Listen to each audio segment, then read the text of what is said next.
Mexico City race just finished up, and what can I say? It was a phenomenal race. This race was absolutely crazy. To start off, we get going.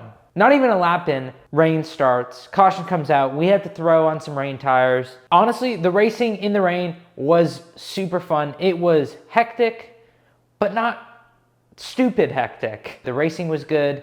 It didn't feel like a race that devolved. This race only had a total of 6 cautions, which isn't a lot, 2 of those being stage breaks, so only 4 cautions, and 1 of those at the beginning of the race for rain.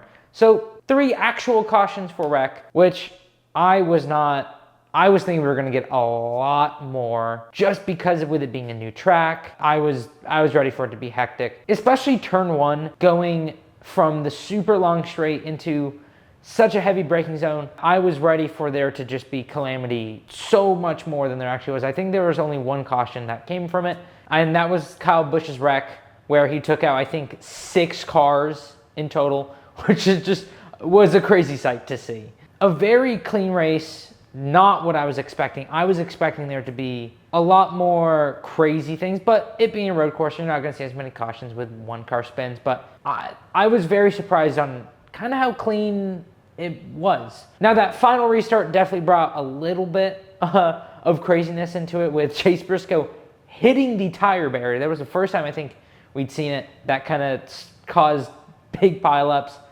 but this race never devolved into just cautions after cautions after cautions, which I think helped this race so much because the racing was really good. The first half with varying tire strategies, with being on wets, being on dries, and I think being on wets, it even separated the field more, so there was a lot more passing. But even the second half of this race, there was passing, there was battles all throughout the field. It didn't feel boring.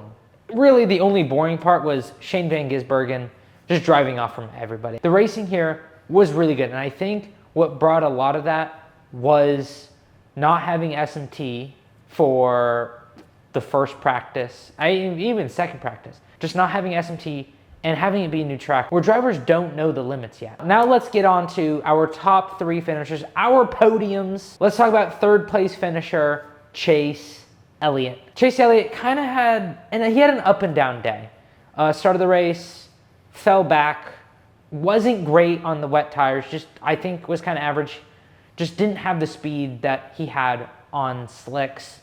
But once they were able to get on slicks, he was running very competitive lap times on the slicks, and I think was probably the 3rd or 2nd best car out of the day. I think he really was fast. I just don't think he never got up front to really show how much speed he had. I think he was one of the best cars today, especially on the long run. He passed about 10, 11-ish cars on that final run to get his 3rd place spot. His best finish of the season. I think we're gonna see him win a road course this year with the pace he's shown at both Mexico City and COTA. Now into Christopher Bell, who started so far back today, but with the rain, with tire strategy and all that, was able to work his way up to the front and kind of stayed there the whole day and was just really able to keep his track position when he got it. After that final restart, he had passed Bowman, but just shows like Christopher Bell, he is a great road racer with even troubles in qualifying. He showed he's good. They're fast, just like COTA. He was so fast there and won.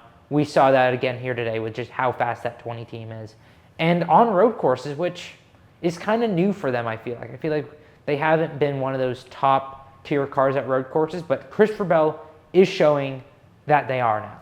Now, onto our winner of today, Shane Van Gisbergen. I'm not surprised that he won. I had him winning this race. If you go back to my road course prediction video a couple days ago, I predicted him winning this race. I'm not shocked at all that Shane won this race, especially coming to a brand new track. This is where Shane was going to get his win for the season because this is where he shines. He knows how to adapt to a road course way quicker than anybody else. Even when he was in second behind Gibbs, I think he knew how to play. He wasn't overdriving his stuff. He was playing with how he had to be. And that final caution definitely helped him out a lot, but I still think he would have won this race even without that caution. And Shane has officially locked himself into the playoffs, going from 33rd in points to I think 11th or 10th now in points. This is what Trackhouse was expecting. Shane to just go get a road course win. We knew he wouldn't get it on points. He would have to get a win, and a road course being one of those. But yeah, those are our top 3 finishers. This felt very Road America-esque with size and just with some long straightaways, but also some really technical portions. The vibes of it were really cool, especially with the rain. If I had to rate the Mexico City race, I'd give it a solid 9 out of 10. I thought it was a great race. I really hope the Cup Series does come here again. I think this is a really fun track and a great way to bring the NASCAR Cup Series to a different country. I'm very excited for the upcoming road course races that we're gonna see, I think, way better road course racing this season, way more drama. But thank you all so much for watching this video. If you enjoyed this, hit the like button,